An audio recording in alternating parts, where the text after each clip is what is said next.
সাবেক রাষ্ট্রপতি শাহাবুদ্দিন চুপ্পুর দেশ ত্যাগে নিষেধাজ্ঞা আসতে পারে অতি শীঘ্রই। বিএনপির সাথে একটা চুক্তিতে তিনি পদত্যাগ করেছেন, যে সেই চুক্তি হচ্ছে যে তাকে চিকিৎসার উদ্দেশ্যে বিদেশে যেতে দিতে হবে। আর তিনি যেহেতু তার রাষ্ট্রপতি পদ এখন আর নেই, একবার বিদেশে যেতে পারলে কশিনকালও তিনি দেশে ফিরবেন না। কেন ফিরবেন না? তাকে দেশে গ্রেপ্তারের দাবি করা হচ্ছে, তার বিরুদ্ধে তদন্ত শুরু হয়ে গেছে, ট্রাইব্যুনালে অভিযোগ দায়ের করা হয়েছে, মামলা চলছে, দুদকে তদন্ত চলছে। বাংলাদেশ ব্যাংক যেহেতু এস আলমের দখলে আছে, এই কারণে বাংলাদেশ ব্যাংক নতুন ভাবে আলাদাভাবে তদন্ত করবে না বলছে। তাতে কি, আরো বিভিন্ন সংস্থা তদন্ত করবে। এদিকে জামাত এমন ভাবে নড়েচড়ে বসেছে, চুপ্পুর কাছ থেকে ইসলামী ব্যাংকের সমস্ত হিসাব নিকাশ জামাত আদায় করবে। কারণ এই চুপ্পু ইসলামী ব্যাংক দখল ধ্বংস এই প্রক্রিয়ার সাথে জড়িত। কিভাবে কি করেছে, সব নারী নক্ষত্র জামাত বের করে ফেলেছে এবং ফাইলপত্র সব নাড়াচাড়া দিয়েছে, যার ফলে চুপ্পুকে ইসলামী ব্যাংক কাণ্ডেই সর্বপ্রথম ফাঁসতে হবে। আদালতে জামাতের আইনজীবীরা যাচ্ছে, কাগজপত্র সব রেডি করেছে এবং জামাতের আইনজীবীরা ক্লিয়ার ব্যাখ্যা দিয়েছে, প্রেসিডেন্ট সহ নজির সহ ব্যাখ্যা দিয়েছে। অতএব এটা নিয়ে কোনো ইখতিলাফ নেই। সালাউদ্দিন আহমেদ কথিত সংবিধান মানানি যাই বলুন না কেন, ওটার কোনো দাম নাই। তিনি বলছেন যে ফৌজদারি মামলা করা যায় না। কে বলেছে? রাষ্ট্রপতি থাকা অবস্থা করা যায়। রাষ্ট্রপতি নাই, এখন করা যায়, যে কোনো মামলা করা যায়, তাকে গ্রেপ্তার করা যায়, মোবাইল চুরির মামলা করা যায়, অস্ত্র মামলা করা যায়। এরশাদের বিরুদ্ধে হয়েছিল না, স্বর্ণ চুরির মামলা করা যায়। সাবেক রাষ্ট্রপতি এরশাদকে জেল খাটিয়েছিল বিএনপি সরকার, বলছে যে মামলা করা যায় না। রাষ্ট্রপতি থাকা অবস্থায় তার ইমিউনিটিস আছে, বাট আফটার রেজাইনেশন অবশ্যই তার বিরুদ্ধে মামলা করা যায়, গ্রেপ্তার করা যায়, জেল খাটানো যায়, ফাঁসিও দেওয়া যায়। তবে আপনি ডিভিশন পাবেন। রাষ্ট্রপতি অবস্থায় তিনি, সাবেক থাকা অবস্থায় তিনি হিউজ প্রোটোকল পাবেন। It doesn't mean that he is beyond law, never.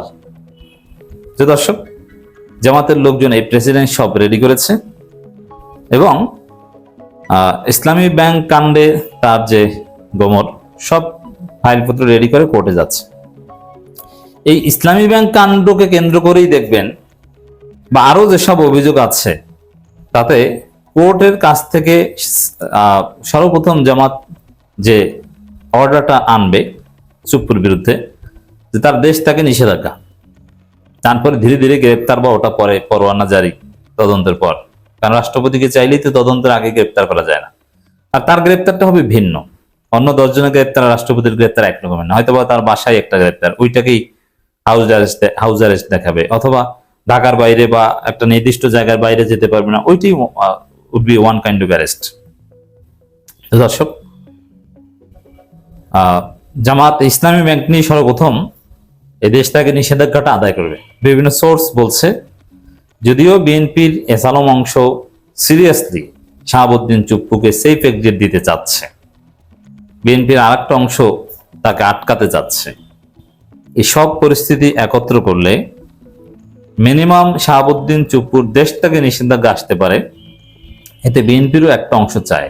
এখন এস আলম অংশ যদি দেশ থেকে নিষেধাজ্ঞাটা উঠিয়ে দিতে পারে, বা এটা যদি না আসে, এটা ঠেকাতে পারে, that would be different. But সোফার দেশ থেকে নিষেধাজ্ঞা আসতে পারে, এটাই হচ্ছে সত্য কথা। তো দর্শক, আমার দেশ এ বিষয়ে একটা চমৎকার রিপোর্ট করেছে। আমার দেশও এটা জানে।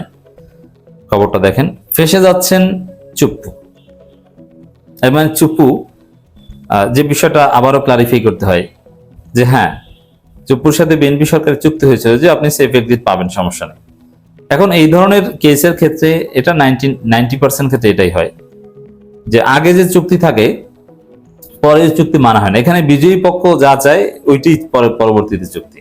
যেমন মোদির সাথে তারেক রহমানের চুক্তি হয়েছিল, 3টা শর্ত ছিল, কিন্তু তারেক রহমান ক্ষমতা আসার পর এখন আর মোদিকে চেনে না। It's very good. ইউনূসের সাথে বিএনপির চুক্তি হয়েছিল, কিন্তু বিএনপি ক্ষমতা আসার পর এখন আর ইউনূসকে ওইভাবে আগের মতো চেনে না। তো বিজয়ীরা চাইলে এটা করতে পারে, এটা যুগ যুগ ধরে সব সময় চলছে। এটা এমনকি যেমন বাংলাদেশ আমেরিকার চুক্তি, আমেরিকা চাইলে এটা ওভারলুক করতে পারে, আপনি কিছুই করতে পারবেন না। যার ক্ষমতা আছে সেটা পারে। এখন বিএনপির ক্ষমতা কিসের চুপ্পু? ঠিক আছে, আপনার সাথে কথা ছিল, কিন্তু সে কথা এখন নাই, আপনি কি করবেন? চুপ্পু কি করবে? চুক্তি, এইসব চুক্তির কোনো দাম নাই। রাষ্ট্রপতি থাকা অবস্থায় বিএনপি কি কথা দিয়েছিল চুপ্পুকে, ওটার 4 আনার দাম নাই। যে দর্শক, রাষ্ট্রপতি পদ চলে যাওয়ায় ইসলামী ব্যাংকের শেয়ার জালিয়াতিতে ফেঁসে যাচ্ছেন শাহাবুদ্দিন চুপ্পু। ইসলামী ব্যাংক কাণ্ডেই সর্বপ্রথম এটা ঘটবে। রাষ্ট্রপতি নির্বাচিত হওয়ার আগের অপরাধে তাকে বিচারের আওতায় আনা হচ্ছে। এক্ষেত্রে বর্তমানে আদালতে চলমান মামলায় তার বিরুদ্ধে দেশ থেকে নিষেধাজ্ঞা আসতে পারে।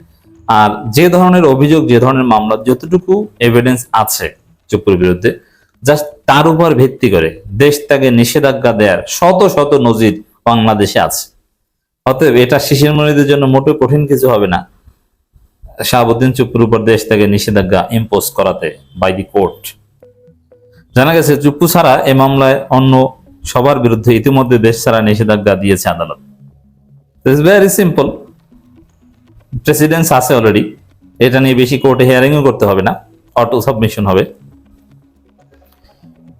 ওই আদেশ দেওয়ার সময় চুপ্পু রাষ্ট্রপতির দায়িত্ব থাকায় তার নাম উল্লেখ করা হয়নি।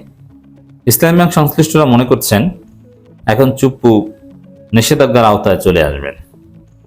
হ্যাঁ, নিষেধাজ্ঞার আওতায় চলে আসবেন, এটাই সত্য কথা।